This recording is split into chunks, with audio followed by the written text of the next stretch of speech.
Olá, boa tarde. As festas de fim de ano ainda não acabaram e muitos pais já se preocupam com a escola dos filhos.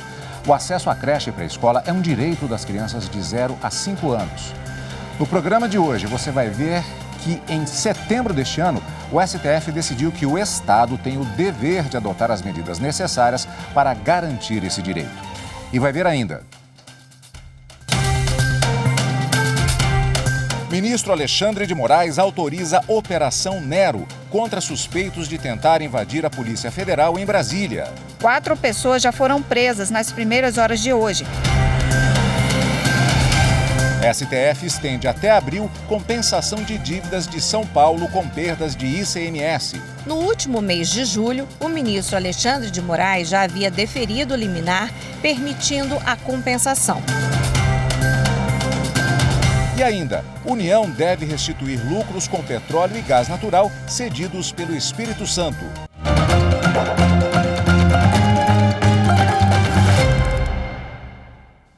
Por decisão do ministro Alexandre de Moraes, do STF, as polícias federal e civil do Distrito Federal cumprem hoje 32 mandados de busca e apreensão e de prisão em 7 estados e no DF. A operação investiga os envolvidos na tentativa de invasão à sede da Polícia Federal em Brasília, no último dia 12. As ordens judiciais foram autorizadas pelo Supremo Tribunal Federal para apurar atos de vandalismos praticados contra a sede da Polícia Federal em Brasília e a Delegacia da Polícia Civil. Carros e ônibus também foram incendiados na capital federal no último dia 12. As ordens são cumpridas no Distrito Federal, Rondônia, Pará, Mato Grosso, Tocantins, Ceará, São Paulo e Rio de Janeiro. Na coletiva de imprensa com a Polícia Federal e a Polícia Civil do DF, foi apresentado o cronograma da investigação logo após o dia dos ataques às instituições. 4 pessoas já foram presas nas primeiras horas de hoje. As últimas ocorreram em um hotel do Distrito Federal e a outra em Rondônia. As investigações continuam, as equipes ainda estão nas ruas, em busca dos demais representados. Hoje já temos aí mais de 40 identificados com participantes dos atos de vandalismo ocorridos no dia 12 de dezembro aqui no DF. Os suspeitos tentaram invadir a sede da PF em Brasília com o objetivo de resgatar um homem preso pela instituição no dia 12. O conjunto da investigação das Polícias Civil do DF Federal buscou identificar e individualizar as condutas dos suspeitos por participarem da depredação de bens públicos e particulares, ou ainda incitar a prática de vandalismo. A segunda parte da operação será a identificação de possíveis financiadores desses atos antidemocráticos. Segundo os policiais, todos os envolvidos transitaram pelo acampamento em frente ao quartel-general em Brasília, onde bolsonaristas estão instalados. Entre as condutas investigadas estão dano qualificado, incêndio majorado, associação criminosa, abolição violenta do Estado Democrático de Direito e golpe de Estado. As penas podem chegar a 34 anos de prisão. Os colegiados responsáveis pelo julgamento de processos de direito público do Superior Tribunal de Justiça baixaram 5.224 processos dos mais de 5.700 recebidos em 2022. A primeira e segunda turmas se destacaram pelo julgamento de recursos repetitivos. Alguns foram levados à Corte Especial. Entre esses, o tema 1076, que vedou a fixação de honorários por causa da equidade em causas de grande valor, com apoio no Código de Processo Civil. O julgamento foi em março. O colegiado concluiu o julgamento do tema 1076 dos recursos repetitivos. O relator, ministro Og Fernandes, estabeleceu 2 teses sobre o assunto. A fixação dos honorários por apreciação equitativa não é permitida quando os valores da condenação ou da causa ou proveito econômico da demanda forem elevados. É obrigatória, nesses casos, a observância dos percentuais previstos nos parágrafos 2º ou 3º do artigo 85 do Código de Processo Civil, a depender da presença da Fazenda Pública na lide, os quais serão subsequentemente calculados sobre o valor da condenação ou do proveito econômico obtido ou do valor atualizado da causa. E apenas se admite o arbitramento de honorários por equidade quando, havendo ou não condenação, o proveito econômico obtido pelo vencedor for inestimável ou irrisório ou o valor da causa for muito baixo. Og Fernandes foi acompanhado pela maioria dos ministros que participaram do julgamento. No voto, o relator explicou que o CPC de 2015 trouxe mais objetividade às hipóteses de fixação de honorários e que a regra dos honorários por equidade foi pensada para situações excepcionais, em que, havendo ou não condenação, o proveito econômico da demanda é irrisório ou inestimável, como pode ocorrer nas demandas ambientais ou nas ações de família, por exemplo, ou o valor da causa é muito baixo. Além disso, o magistrado pontuou que não se deve confundir valor inestimável com valor elevado. Ao sustentar a inviabilidade da fixação de honorários por equidade em causa de grande valor, o relator disse se tratar apenas da efetiva observância do CPC, não cabendo ao Poder Judiciário reduzir a aplicabilidade do dispositivo legal. Sobre o temor de honorários demasiadamente altos nas causas em que a fazenda é vencida, o que poderia impor um ônus excessivo ao contribuinte, o relator lembrou que o CPC atual prevê especificamente essa situação, ao incluir no parágrafo 3º do artigo 85 a fixação escalonada da verba de sucumbência de 1% a 20% sobre o valor da condenação ou do proveito econômico. E no próximo bloco nós vamos falar do direito à educação. O Supremo Tribunal Federal decidiu que é dever constitucional do Estado assegurar que crianças de até 5 anos de idade possam ser matriculadas em creches. A gente volta em instantes.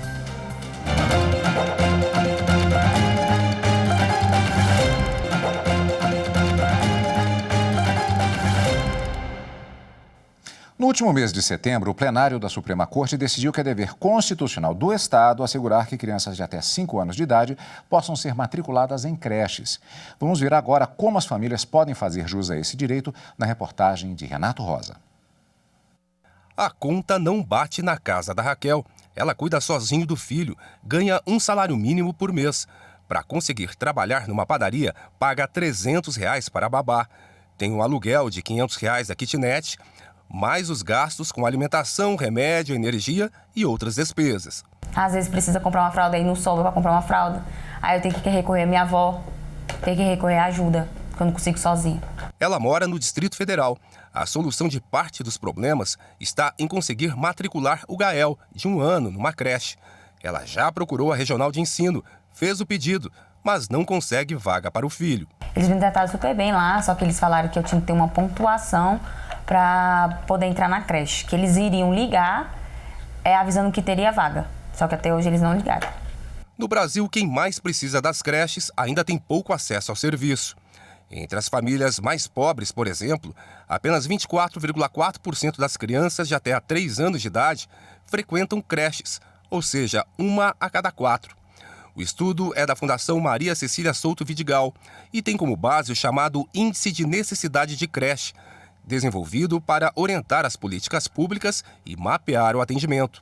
Em setembro deste ano, o Supremo Tribunal Federal decidiu que é dever constitucional do Estado assegurar o atendimento em creches e pré-escola às crianças de até 5 anos de idade. A aplicação deve ser direta e imediata, sem a necessidade de regulamentação pelo Congresso Nacional. Por unanimidade, a Corte também estabeleceu que a oferta de vagas para a educação básica pode ser reivindicada na Justiça por meio de ações individuais. A questão foi discutida num recurso extraordinário com repercussão geral e a solução deve ser aplicada a mais de 28 mil processos que tratam do mesmo tema e estavam suspensos em outras instâncias da Justiça, à espera do desfecho no STF. O recurso foi apresentado pelo município catarinense de Criciúma contra uma decisão do Tribunal de Justiça do Estado, que manteve obrigação ao governo local de assegurar a reserva de vaga em creche para uma criança. Como essa decisão impacta na vida da Raquel, que mostramos no começo da reportagem, e de outras mães e pais que vivem com o mesmo problema. Fizeram cadastro, aguardam vaga numa fila e não conseguem matricular os filhos pequenos. Se não há condições de arcar com os custos de um advogado, o caminho é reunir a documentação sobre o pedido de vaga, a certidão de nascimento da criança, comprovante de endereço e procurar atendimento em uma defensoria pública para ter a defesa de graça. Em municípios onde não há defensores públicos, a situação das famílias pobres fica ainda mais complicada para reivindicar o direito à vaga. Elas dependem de mutirões da defensoria para acionar a justiça. No caso da Raquel, que mora no Distrito Federal, onde tem defensoria, ela deve buscar o serviço para conseguir realizar o sonho de ver o filho na creche. Já me ajudaria bastante, porque pagar babá não é fácil não. Pagar babá é caro. Ainda quanto à decisão do Supremo que determina ao poder público que garanta o acesso de crianças às creches, a repórter Evelyn Araújo conversou com um advogado especializado em direito civil, Flávio Grutti. Vamos acompanhar. Doutor Flávio Grutti, muito obrigada pela participação conosco na TV Justiça. Eu que agradeço, é sempre uma honra participar da TV Justiça. Essa decisão do Supremo Tribunal Federal veio para garantir um item fundamental previsto na nossa Constituição, que é o direito à educação, né, doutor? Explica para a gente isso. Sim, porque o direito à educação é considerado um direito social e ele é salvaguardado na Constituição Federal, no artigo 6º e no artigo 205. É um dever do Estado, é um dever da família e a sociedade toda tem que contribuir nesse sentido.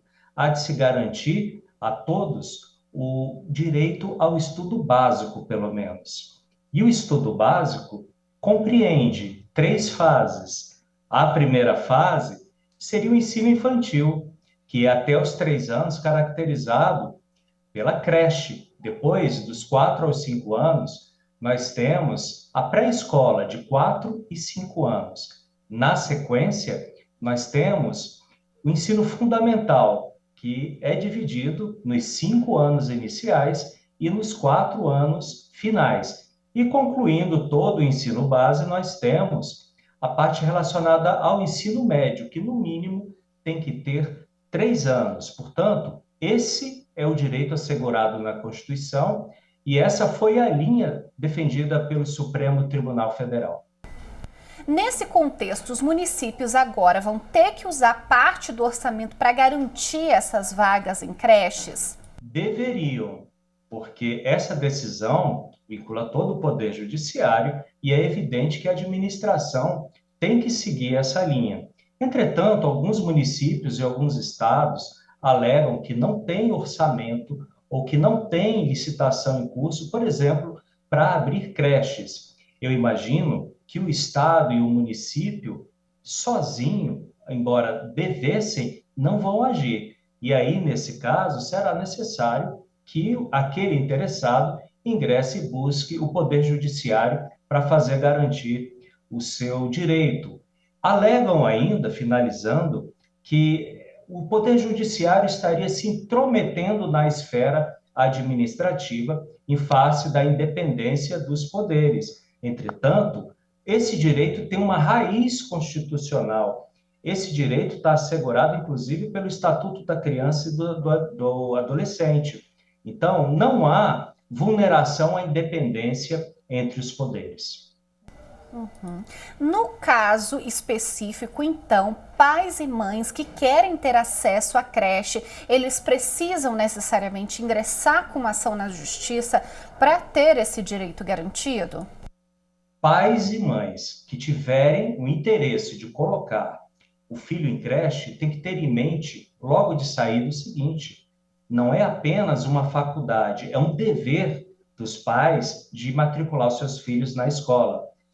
É recomendável que se maneje um pedido administrativo. E se o Estado ou o município permanecerem inertes, você tem 2 saídas judiciais. As ações coletivas, que são promovidas pelo Ministério Público, mas também pode-se buscar esse direito individualmente por meio de uma ação de obrigação de fazer, acumulada com a imposição de multa diária pelo descumprimento, hipótese em que o Estado ou o município deverá obrigatoriamente promover a matrícula sob pena de sofrer multas diárias por descumprimento. Qual foi o grande entendimento que se teve dessa decisão para o judiciário entrar no assunto? Foi justamente o descumprimento da Constituição Federal, porque além do artigo 6º e do artigo 205, nós temos as leis de diretrizes e bases da educação e o Estatuto da Criança e do Adolescente. Portanto, leis nós temos. O que falta é que o Estado adote soluções concretas, porque se tratam de normas programáticas, ou seja, é dever do Estado, é dever do município. Então, se ficar apenas no texto da lei, não se tem efetividade. Daí a razão pela qual o Supremo Tribunal Federal estabeleceu em tema de repercussão geral que sim, tem que se adotar medidas concretas. E olha que interessante, suponhamos que o Estado não tenha o dinheiro para licitar e para abrir uma creche. Nada impede que o jurisdicionado peça o seguinte: Estado, eu vou matricular o meu filho numa creche particular, às suas custas, às suas expensas. Essa é a grande finalidade da decisão do Supremo Tribunal Federal, retirar o Estado e o município da inércia. Doutor Flávio Gruth, muito obrigada pela participação conosco aqui no Jornal da Justiça. Eu que agradeço pela confiança e sempre estou às ordens.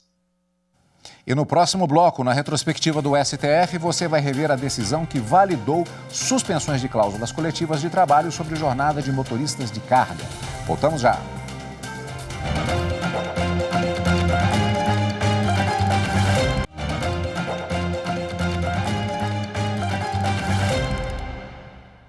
O Supremo Tribunal Federal condenou por unanimidade a União a restituir ao Estado do Espírito Santo lucros com petróleo e gás natural cobrados em excesso. Para o STF, houve desequilíbrio econômico e financeiro na relação contratual, com vantagem excessiva para a União. A restituição se refere ao pagamento dos royalties previsto em contrato firmado entre a União e o Estado. No contrato firmado em 2003 e aditado em 2005, o governo capixaba cedeu à União um crédito referente aos royalties futuros sobre a produção de petróleo e gás natural, a ser pago em parcelas mensais. O crédito total foi avaliado em 615 milhões de reais e adquirido pelo governo federal por 350 milhões. Na ação, o Estado alegava que, em razão da grande valorização do barril do petróleo no período de 275% e de um suposto erro na fórmula de cálculo, as quantias pagas à União já teriam chegado a 1 bilhão e 400 milhões de reais em valores corrigidos.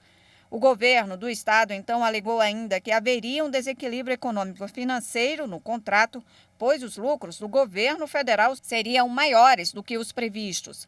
Mas o relator, ministro Luiz Roberto Barroso, entendeu que a entrega de todo o excedente ao Estado não corrigiria o desequilíbrio, mas apenas o faria recair sobre o lado oposto. E, nesse sentido, a União deveria restituir a quantia correspondente somente à metade dos ganhos que excederam o total dos royalties, acrescidos de juros de mora e correção monetária. E o ministro Alexandre de Moraes, do Supremo Tribunal Federal, estendeu o prazo para que o Estado de São Paulo continue a abater as perdas do ICMS sobre gasolina, energia elétrica e comunicações nas dívidas que tem com a União. O novo prazo é até o dia 2 de abril de 2023. No último mês de julho, o ministro Alexandre de Moraes já havia deferido liminar, permitindo a compensação. Ele considerou ter havido desequilíbrio nas contas dos estados pela perda de arrecadação com as novas alíquotas do imposto sobre combustíveis, energia elétrica e comunicações, determinadas por leis complementares que começaram a vigorar no primeiro semestre desse ano. O novo pedido do Estado de São Paulo foi para que a medida fosse estendida, permitindo que a compensação continuasse durante o exercício de 2023. Nesta última decisão, o ministro Alexandre de Moraes voltou a considerar os efeitos das perdas arrecadatórias. Destacou ainda que o Supremo Tribunal Federal tem adotado entendimento no sentido do deferimento de tutela judicial de urgência para suspender os efeitos de atos praticados pela União que possam comprometer de modo grave ou irreversível a continuidade da execução de políticas públicas ou a prestação de serviços essenciais à coletividade. Por fim, o ministro lembrou que a Corte homologou um acordo entre a União e todos os entes da federação que prevê a criação de um grupo de trabalho específico para revisar, no prazo de até 120 dias, os critérios de apuração da perda de arrecadação do ICMS. Retrospectiva 2022. Reveja os principais julgamentos do Supremo Tribunal Federal neste ano. Em junho, o plenário do Supremo Tribunal Federal, por maioria, validou suspensões de cláusulas coletivas de trabalho sobre jornada de motoristas de carga. Acompanhe. A Confederação Nacional dos Transportes, autora da ação, questionava decisões do Tribunal Superior do Trabalho e de tribunais regionais do trabalho. A CNT alegava violação aos princípios constitucionais da segurança jurídica, da isonomia e da livre iniciativa.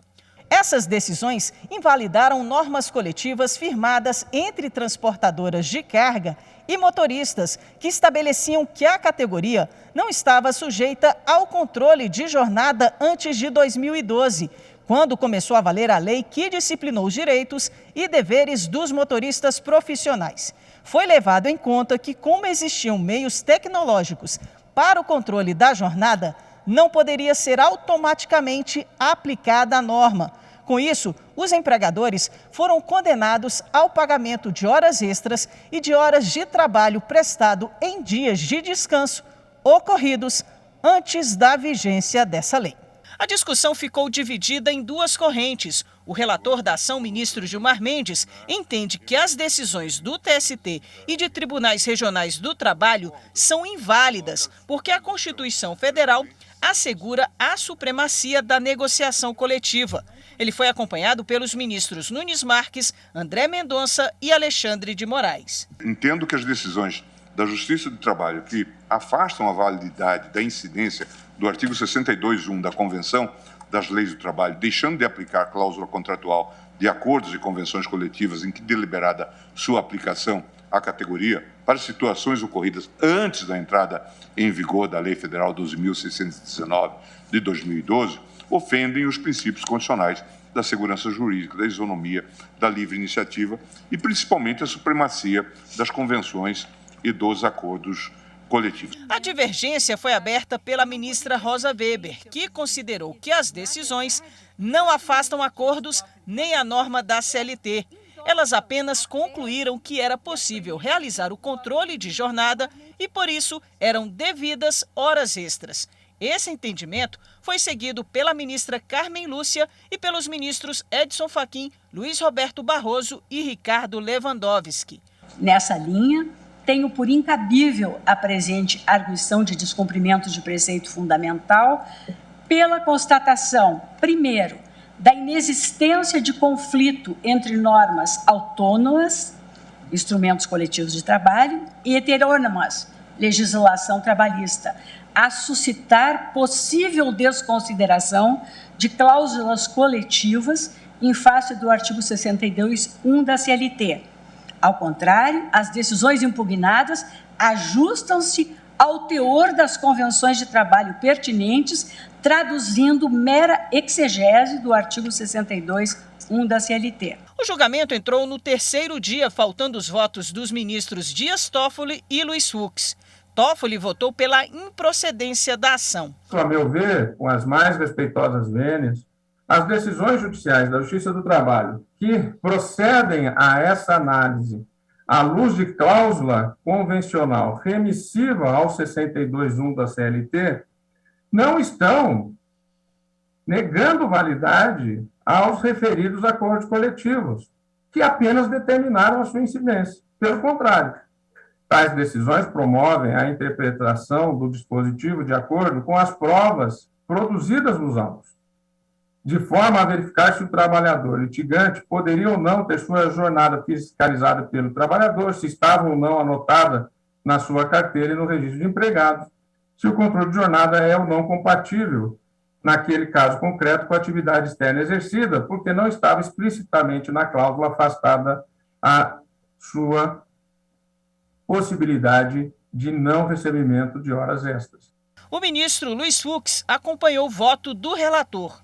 Não respeitar a convenção coletiva ela é um sinônimo de insegurança jurídica, que é tudo que o país não precisa, nesse momento, do seu soerguimento econômico após esse flagelo da pandemia. Por essas razões, eu estou aderindo à tese dos que conhecem a DPF e, ao mesmo tempo, estou aderindo à tese do eminente relator e julgando procedente o pedido.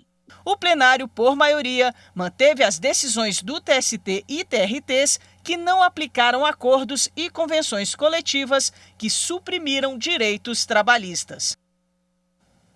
E esta edição do Jornal da Justiça fica por aqui. Para você, uma excelente tarde e até amanhã.